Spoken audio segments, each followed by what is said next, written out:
right, so here's the former University of Missouri wrestler, one Tairon Wudli. First realized the UFC belt back in 2016.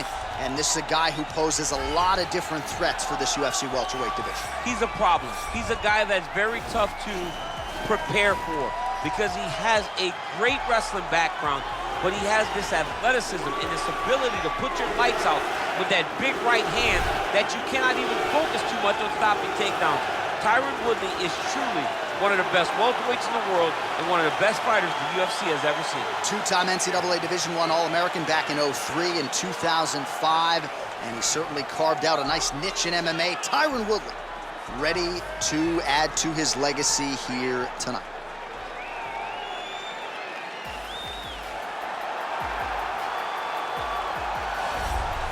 Well, he's one of the most accomplished Brazilians to ever touch down on this UFC canvas. The former UFC lightweight champion, Рафаэль Дос Аньос, now a welterweight, and a damn good one at that. John, in the fight against Anthony Pettis, in which he won that belt, was truly the greatest performance I've ever seen a challenger have in a UFC title fight. He went at Pettis like this was my opportunity, and there is no way I'm going to let this slip by me. The pressure that he put on Anthony for 25 minutes was something I had never seen him do before, and he's continued that even as he's gone up a weight class, as he's shown in the Kevin Lee fight. One of the hardest workers in the sport and still getting it done in a UFC career that's coming up on 15 years. The man affectionately known as RDA, back on the proving ground tonight. Our tale of the tape for this welterweight fight. Wudli is 3 years his senior. He is 1 inch taller. He will have a 4-inch reach advantage. And now to get us started, here is Bruce Buffer. Ladies and gentlemen, this fight is 3 rounds in the UFC welterweight division. Introducing first, fighting out of the blue corner. This man is a mixed martial artist, holding a professional record of 19 wins, 7 losses, and 1 draw. He stands 5 feet 9 inches tall, weighing in at 170 pounds.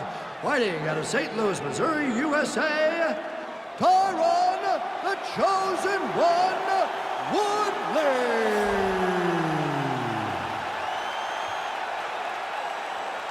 And now introducing his opponent, fighting out of the red corner, a grappler, holding a professional record of 30 wins, 13 losses. He stands 5 feet 8 inches tall, weighing in at 170 pounds. Fighting out of Rio de Janeiro, Brazil, Рафаэль Дос Anьos.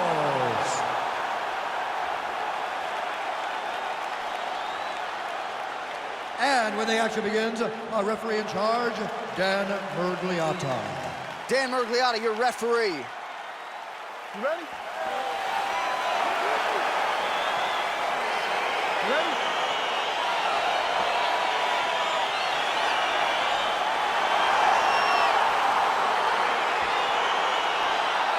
All right, so the fight is now underway. On one side, you have a fighter who does everything well, taking on a true grappler on the other side. It's going to be interesting to see how long he can keep it up for.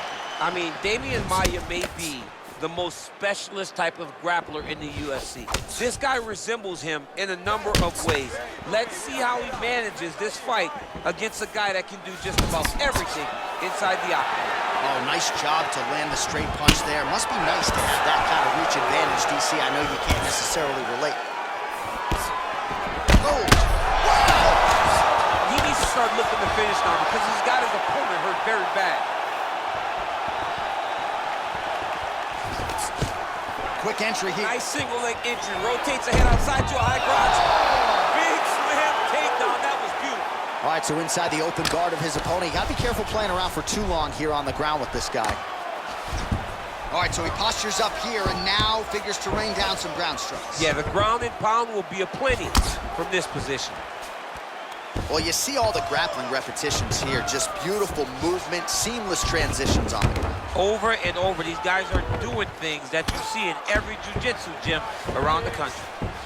All right, he's sort of hanging out here unguarded, DC. Not sure if he's trying to bait him in or what, but not great body language here.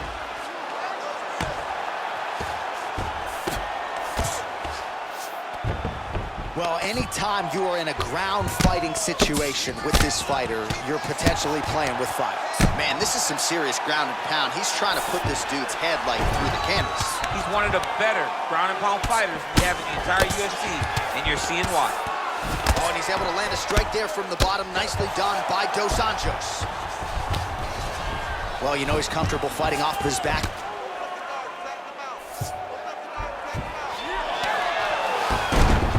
Oh, reversal here, DC. What a way to switch the position. Fantastic movement by the bottom fighter.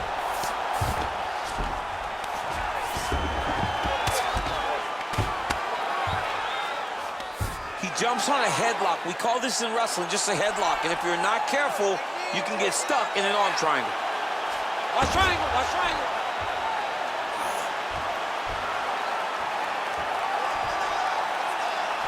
He needs to push the arm to the side. Get his head against the mat. Now watch, as he goes to the finish, watch his chest go to the mat. He goes, oh, he might have got him with a choke. Wow. Let's go, it's a warning. Ooh, right into side control, DC. This is where you want to be now because you get to make your opponent decide. They try to turn back into you, you can attack guillotine. If they turn away to try to get to your knees, you throw your hooks in and you got all your rear choke submissions. All the ground and pound strikes continue to rain down. The opponent better move out of harm's way. The referee's going to stop us. He better start to move, and when his opponent starts to posture, he needs to put his feet on the hip, push him away to try to escape this very, very dangerous position.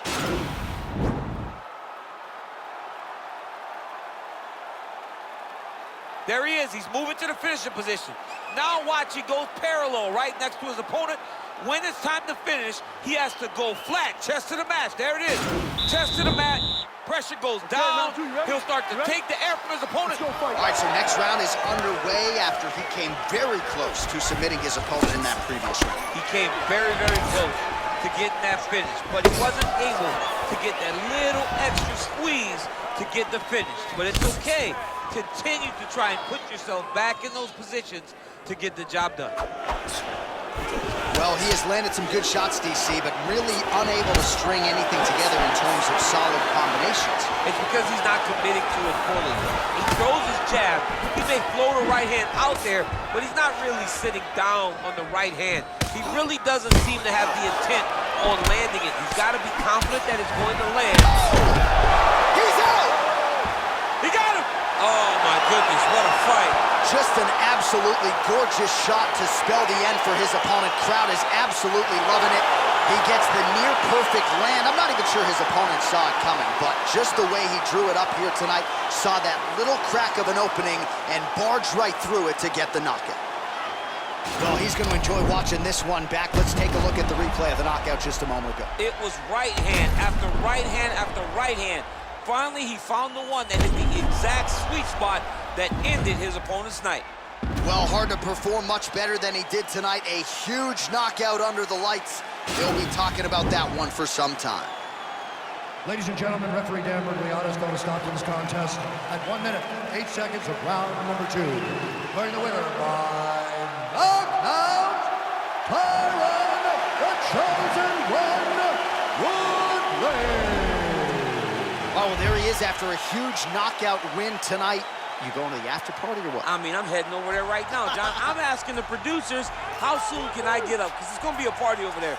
Not only because of the knockout, but that extra bonus check he's going to be carrying to the club tonight.